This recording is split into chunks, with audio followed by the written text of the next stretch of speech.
সবাইকে good morning. কেমন আছেন সবাই? আরেকটা নতুন ব্লগে সবাইকে স্বাগত জানাই।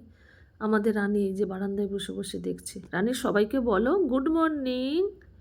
রানী এইখানে বসে বসে বেজি দেখে।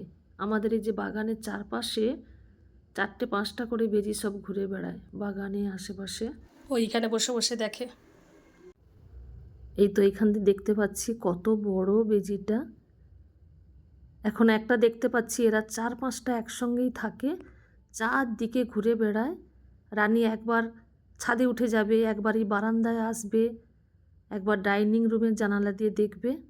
ওই যে লতা পাতার মধ্যে ঢুকে যাচ্ছে, আর রানী এখানে দাঁড়িয়ে দাঁড়িয়ে দেখে। আজ এই গাছে একটা কত সুন্দর জবা ফুল ফুটেছে দেখাই। কি সুন্দর কালার জবা ফুলটার। ছাদেও আমার অনেক গাছ আছে। আজকের এখানেও একটা কি সুন্দর জবা ফুল ফুটেছে, একদম সাদার মধ্যে মেরুন কালার। কি সুন্দর দেখতে ফুলটা। শীতের সময় একটু কম ফুল ফুটছে। এখানে একটা কত বড় কুড়ি হয়েছে। এটা একটা বেশ বড় মেরুন কালারের জবা ফুল হয়। খোল ভিজিয়েছি, গাছগুলোতে দেব। রানী এই যে বল খেলছে ছাদে। আমি পুজো করব, ফুল টুল তুলে সব পুজো করব। ও দেখি না নিচ থেকে বল নিয়ে এসছে মুখে করে, একা একা খেলছে, আবার আমাকে খেলতেও বলছে।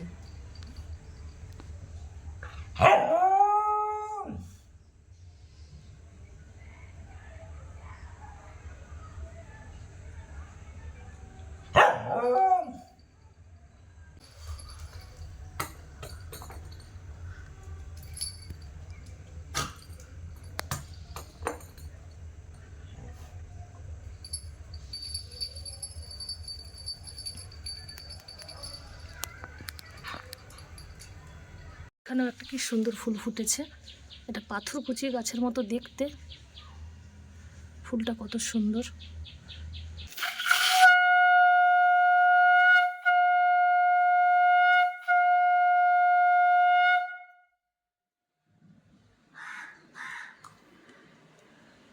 আজ খিচুড়ি রান্না করছি। আজকে তো সরস্বতী পুজো, প্রায় বাড়িতে বাড়িতে খিচুড়ি হচ্ছে। আমারও ইচ্ছা হলো। এপাশে আলুটাকে ভেজে নিচ্ছি, ডালটা ভেজে দিয়ে দিয়েছি হাঁড়িতে, চালও দিয়ে দিয়েছি ধুয়ে। সয়াবিনটাকে গরম জলে ভিজিয়ে নিয়েছি, ফুলকপি ভেজে নিয়েছি, টমেটো কেটে নিয়েছি, বিনস গাজরটাও কেটে নিয়েছি। আলুটা হয়ে গেছে, তুলে নেব।